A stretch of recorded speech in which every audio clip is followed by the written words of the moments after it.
भारत में खाद्य तेल की कीमतों में उतार चढ़ाव और इसकी वैश्विक कीमतों को लेकर चल रही चर्चाओं के बीच Indian vegetable oil producers association से बड़ी खबर सामने आई है। दरअसल सुधाकर देसाई एक बार फिर आईवीपीए की कमान संभालेंगे। 2025-26 के लिए फिर एक बार अध्यक्ष चुने जाने पर सुधाकर देसाई को इन दिनों बधाइयां मिलने का सिलसिला जारी है। बात अगर भारत के खाद्य तेल उद्योग की जाए तो फिलहाल उद्योग काफी अहम मोड़ से गुजर रहा है। इस समय भारत के खाद्य तेल आयात में आई गिरावट, वैश्विक अस्थिर कीमतों और बदलते व्यापार समझौते के बीच भारत का खाद्य तेल उद्योग अहम बदलाव की ओर नजर आता है। इन स्थितियों के बीच आईबीपीए ने भारत को खाद्य तेल के मामले में आत्मनिर्भर बनाने की बात पर जोर देते हुए कहा है कि एमएसपी सुनिश्चित करने, महंगाई पर काबू पाने और उपभोक्ताओं के लिए खाद्य कीमतों को स्थिर रखने के बीच संतुलन बेहद जरूरी है। आईबीपीए के अध्यक्ष सुधाकर देसाई खाद्य तेल के आयात के आंकड़ों में आई गिरावट को सकारात्मक बताते हुए कहते हैं कि आयात अब स्थिर हो रहा है और इसमें कमी के संकेत देखने को मिल रहे हैं। वे कहते हैं कि इन स्थितियों के बीच भारत को खाद्य तेल उत्पादन की दिशा में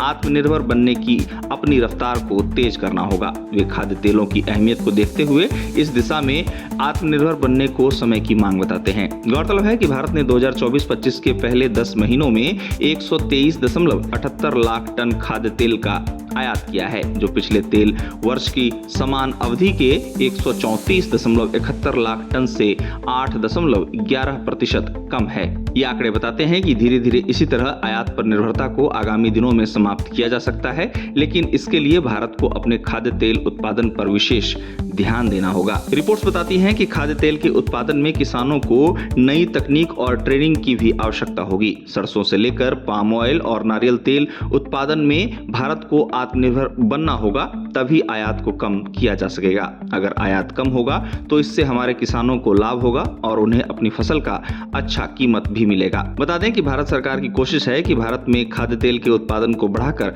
आयात पर निर्भरता को समाप्त किया जाए और इसके लिए इन दिनों लगातार प्रयास जारी हैं।